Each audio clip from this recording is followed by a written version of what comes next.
आप देख रहे हैं ग्राम सभा 24 न्यूज। मैं हूं संजय यादव और हमारे साथ जुड़ चुके हैं उत्तला रामानी सर, जो एक सोशल वर्कर है और टीचर भी हैं, और कहा जाए कि इनको बहुत सारा हिंदू धर्म के साथ साथ ये मुस्लिम धर्म के बारे में भी बहुत ज़्यादा जानकारी रखते हैं। तो आज हम इनसे बातचीत करेंगे वक्फ बोर्ड के बारे में। और आज पटना गांधी मैदान में बहुत बड़ी तादाद में मुस्लिम समुदाय के लोग पहुंचे थे।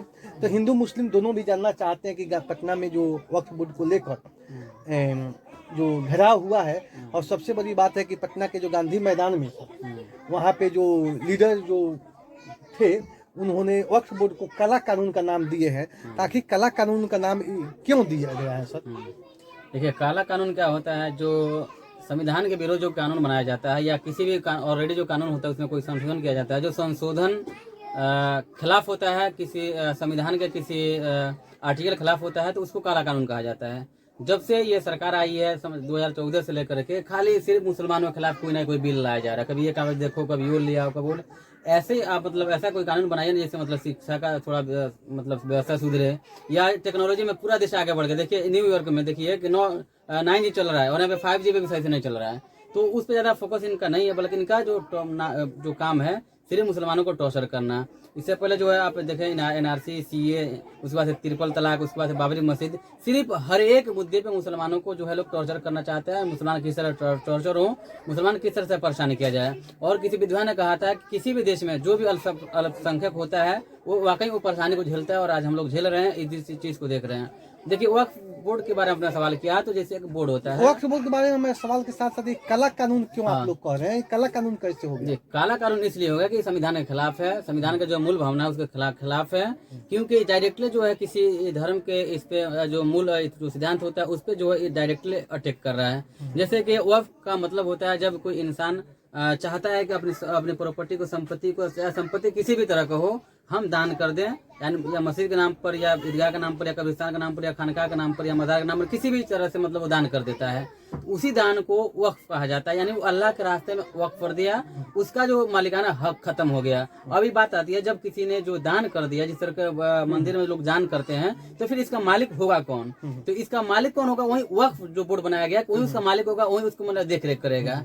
तो आज से नहीं बल्कि बहुत ये पहले से है। और वक्फ बोर्ड का जो ये मतलब रूल रहा है कि कोई भी मुसलमान अपने पुण्य के लिए, भलाई कमाने के लिए जो है अपनी संपत्ति को जो है दान करता है, मदरसे के नाम पर या किसी भी चीज के नाम पर दान करता है, उसी को वक्फ कहा जाता है। उस जो प्रॉपर्टी जो दिया जाता है उसको वक्फ कहा जाता है। उसने मैंने अल्लाह का नाम वक्फ कर दिया। और जो इसको कंट्रोल करता है वो क्या है? बोर्ड। उसका एक बोर्ड बनाया गया, जैसे हर एक चीज का एक समिति होती है ना, एक बोर्ड होता है, उसी तरह से जो इसका जो है बोर्ड है।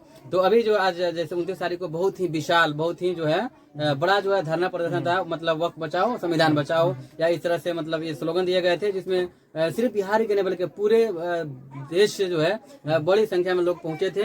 और इसमें जहां तक मैं बात करूं, इसमें जैसे लीडर का आपने बात किया, तो इसमें लीडर खास करके उतना नहीं थे, लेकिन ये जो हमारे शरिया जो है, जो उनके जो चेयरमैन हैं, उनकी तरफ से, हमारे शरिया तरफ से ये बुलावट थी, जिसके सारे मुसलमानों ने लब्बैक कहा और वहाँ पे जाकर धरना प्रदर्शन किया। आज इतनी धूप की तपिश थी, इतनी धूप की तपिश में भी जो है मुसलमानों ने जो थोड़ा सा हिचकिचाया नहीं और बिल्कुल जम करके जो है वहाँ पे जो विरोध प्रदर्शन किया। और जहाँ तक मैं समझता हूँ सरकार को जो है ये कानून वापस लेना चाहिए। गवर्नमेंट समझ लेगा मस्ट इसमें क्या करना चाहिए, मतलब गवर्नमेंट को कभी भी ऐसा कानून मत लगाइए। हम कहना चाहते हैं सर, जिसे आप कह रहे हैं कि मिठाई खा लो, ये तुम्हारे लिए फायदेमंद है, और हम कह रहे हैं हमको नहीं खाना है, तो फिर आप जबरदस्ती क्यों कर रहे हैं? आप तो ये कह रहे हैं कि मतलब कि मुसलमानों को कोई दिक्कत नहीं है। NRC लाद इसी तरह कह रहे थे कि मुसलमानों को SCA में कोई दिक्कत नहीं, जबकि हर एक तरफ से मुसलमानों को इसमें परेशान करना होता है। भले डायरेक्टली नहीं कहा जाता, लेकिन इनडायरेक्टली जरूर कहा जाता, मतलब मुसलमानों को परेशान करने का उसमें मकसद रहता है। तो हम कह रहे हैं मुसलमान कह रहे हैं हमको नहीं चाहिए, तो आपको मतलब हटाने में क्या दिक्कत है? इसमें सबसे जो खतरनाक जो चीज़ है, जैसे कि हर एक जो धर्म होता है ना, हर एक धर्म में क्या होता है, एक ना एक कोई बोर्ड होता है, कोई एक समिति होती है, और उस समिति का जो मालिक होता है या उस बोर्ड का जो मालिक होता है सिर्फ उसी धर्म के लोग रहते हैं। आप भी देखेंगे राम मंदिर जो बनाया गया उसका जो ट्रस्ट है, उसके ट्रस्ट जो भी मतलब मालिक है, जो संचालक है, देखरेख करने वाला है, उसमें सिर्फ नॉन मुस्लिम्स हैं। तो उसमें किसी मुसलमान को शामिल किया गया? नहीं किया गया। किसी भी धार्मिक बोर्ड को उसमें सिर्फ उसी धर्म के लोगों को, मानने वाले को जो शरीक किया जाता है।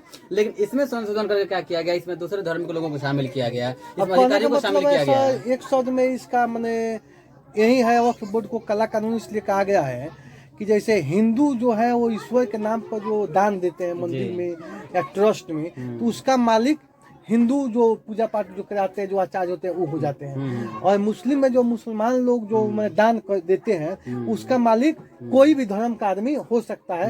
एक तरफ से कहा जाए तो ये हर तरफ से इंसाफ नहीं हो रहा है। नहीं हो रहा है। तो इसमें भी मानते हैं कि जब ये दान करते हैं, इसमें भी हर धर्म के लोग को मालिक हो जाना चाहिए। जी जी देखिए, हैं? वही मैं कह रहा हूँ कि अगर ये मुसलमानों की संपत्ति है तो फिर मुसलमानों को मालिक बनाइए ना।